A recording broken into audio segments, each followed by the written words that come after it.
दोघे पिता पुत्र उत्तर हिंदुस्थानात जाऊन तसे बरेच महिने लोटले. तशा इकडे रायगडावरच्या जिजाऊ साहेब खूपच चिंताग्रस्त दिसू लागल्या. त्या आपल्या पुत्राच्या आणि लाडक्या नातवाच्या आठवणीने रात्री बेरात्री दचकून उठायच्या. पहाटेच्या घनघोर अंधारात पद्मावती तलावात जायच्या. कलश भरभरून तिथल्या पाण्याने शेजारच्या महादेवाला त्यांचा अखंड अभिषेक चालायचा. उत्तरेतून पितापुत्र कधी परतणार याची खबर काही लागत नव्हती. मात्र अनेकदा खबऱ्यांकडून आणि वाटसरूंकडून नको नको ते ऐकायला मिळायचे. औरंगजेबाच्या मगर मिठीतून शिवराय सहजासहजी सुटणार नाहीतच, या अशा खबरी कानावर आल्या की राजपरिवार हवालदिन होऊन जायचा. समोरच्या पद्मावती माचीवरून कोंढाण्यावरचे निशाण दिसायचे. डावीकडे दूर दिसणाऱ्या जेजुरीच्या गडावरच्या खंडेरायाला येसू धावा घालायचे. बघता बघता पाऊस काळ संपला. आभाळात ढगही दिसेनासे झाले. रानातले ओढे झरे आटले.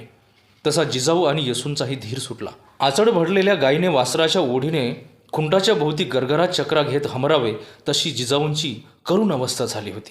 दोघेही देवघरात तासन तास दिवसन दिवस बसून राहायच्या. एके दिवशी महालाच्या दारात लंब्या भगव्या कपण्या घातलेल्या गोसाव्यांचा एक तांडा आला. देवघरात बसलेल्या जिजाऊ महासाहेबांकडे छोटी येसू धावत गेली आणि त्यांच्या खांद्यावर हात ठेवत सांगू लागली, आजीसाहेब, त्या गोसाव्यांना आपली भेट घ्यायची आहे. त्यातला एक गोसावी तर तुमचं दर्शन घेतल्याशिवाय जायचंच नाही असे म्हणतो. अगदी हटून बसला आहे. जिजाऊ क्षीण पावले टाकीत बाहेर आल्या. गोसाव्यांच्या जत्त्यातला लांब कुरड्या केसांचा बिना दाढीचा एक गोरापान गोसावी जिजाऊ महासाहेबांच्या समोर आला. त्याने जिजाऊंच्या पायावर आपले मस्तक ठेवले. तेव्हा त्याच्या मुखातून हुंकारल्यासारखा स्वर बाहेर पडला, आऊसाहेब, आऊसाहेब. त्या हुंकाराबरोबरच जिजाऊ चटकन पुढे आल्या. त्यांनी शिवबा म्हणत गोसाव्यांचं रूप घेतलेल्या शिवबाला मिठी मारली. अखेर औरंगजेबाच्या पोलादी पिंजऱ्याच्या कड्या तोडून राजे पाखरासारखे गडावर येऊन पोहोचले होते. येसूबाईची भिरभिरती नजर मात्र शंभूराजांना शोधत होती. कुठे थांबलेत ते? कुठं गेलेत ते? जिजाऊही अस्वस्थ होत्या. त्यांनी काळजीच्या सुरात विचारले, शिवबा, एकटाच आलास की काय तू? अरे माझा शंभूबाळ कुठे आहे? शिवाजीराजे चमकले. सावरासावर करत बोलले, आऊसाहेब, इथं सर्वांच्या समोर कशाला? रात्री बोलतो की तुमच्याशी. शिवरायांच्या त्या अस्पष्ट उद्गारांनी येसू मनातून तशी भयभीत झाली. असे कोणते रहस्य आहे की जे राजांनी लपवावे? दुसऱ्या दिवशी सकाळी महादेवाला मोठा अभिषेक झाला. गडावरच्या आणि बुरुंजांवरच्या सर्व लहान थोर देवतांची पूजा झाली. तिसऱ्या दिवशी सकाळी प्रातकाली महाराज आपल्या खाजगीकडील मोठ्या देवघरात बसले होते.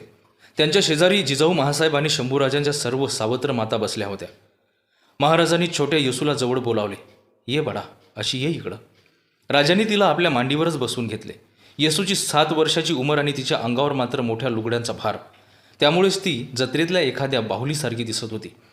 महाराजांनी वात्सल्याने तिच्या मस्तकावरून हात फिरवला आणि दुसऱ्या क्षणी तिच्या कपाळावरचा कुंकवाचा मडवटही पुसून टाकला. जिजाऊ महासाहेबांसह सारा राजपरिवार अवाक झाला.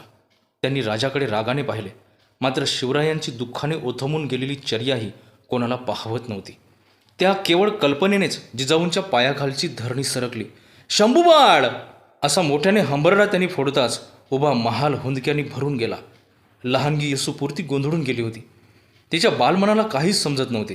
दुपारी तिच्या सख्याने तिला समजावले, येसू, येसू, तू खूप दुर्दैवी आहे ग.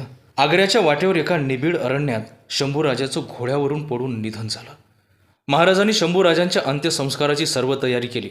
अंत्यसंस्कारानंतरचे सर्व विधी पार पडले जात होते. राजांनी सहस्त्र ब्राह्मण भोजने घातली.